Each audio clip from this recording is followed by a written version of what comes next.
நீ தாழ்ந்து போகிறதற்கோ விழுந்து போகிறதற்கோ தோற்று போகிறதற்கு கர்த்தர் உனக்கு ரத்தத்தை சிந்தல. இயேசு ராஜா உனக்கு அதற்காக ரத்தத்தை சிந்தல. நீ சுகமா வாழின அதற்காகத்தான் ரத்தம் சிந்தினார். நீ நல்ல ஒரு பலமுள்ள ஒரு வாழ்வு, பலனுள்ள ஒரு வாழ்வு வாழணும். அதற்காகத்தான் இயேசு ரத்தம் சிந்தி ஜீவனை கொடுத்திருக்கிறார். எதற்கு உனக்கு சுகம்? நீ வாழணும். அதற்காகத்தான் உனக்கு சுகம்.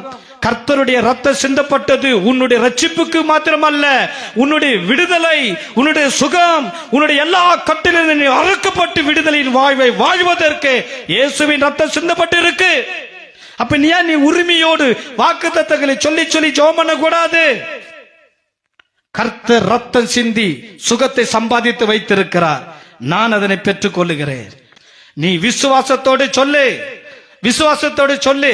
இயேசுநாதர் எங்க சந்தேகப்பட்டுக்கிறாரா? எழுந்த நட. உன் படுக்கையை நீ எடுத்துக்கொண்டு என்ன செய்யணும்?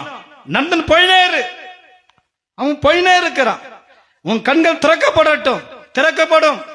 லாசருவே 4 நாள் அவனா உன் சரீரம் நாட்டம் எடுத்தால் என்ன, வெளியே வா அப்படின்னு கூப்பிட்டா கம் அவுட்னு சொன்னா வந்தே தீரணும். அவன் டெட் பாடியா இருந்தாலும், அவன் பாட மாதிரி இருந்தாலும் கூட சரி, அவனை சுற்றி எத்தனை கட்டுகள் இருந்தாலும் சரி, எவ்வளவு துணிகள் சுற்றப்பட்டு இருந்தாலும் கூட சரி, வெளியே வான்னா அவன் நடந்துதான் வரணும். நடக்க முடியல, காலு சிக்குதுனால சொல்ல முடியாது.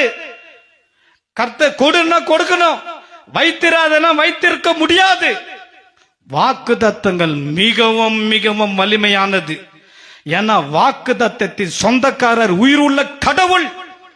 தேவன் ஆவியா இருக்கிறார், தேவன் வார்த்தையா இருக்கிறார். ஆதியிலே வார்த்தை இருந்தது, அந்த வார்த்தை தேவனிடத்தில் இருந்தது, அந்த வார்த்தையே மாம்சமானதுன்னு பைபிள் இருக்கு. இயேசு வார்த்தை, வார்த்தை தான் இயேசு, வார்த்தை தான் மாம்சமாகி இயேசுவா இந்த உலகத்திலே அவதரித்தார். அப்ப அந்த வாக்கு தத்தங்களை சொன்னா உனக்குள்ள ஜீவன், அந்த வாக்கு தத்தை சொன்னா உனக்குள்ள அற்புதம் நடக்கும்.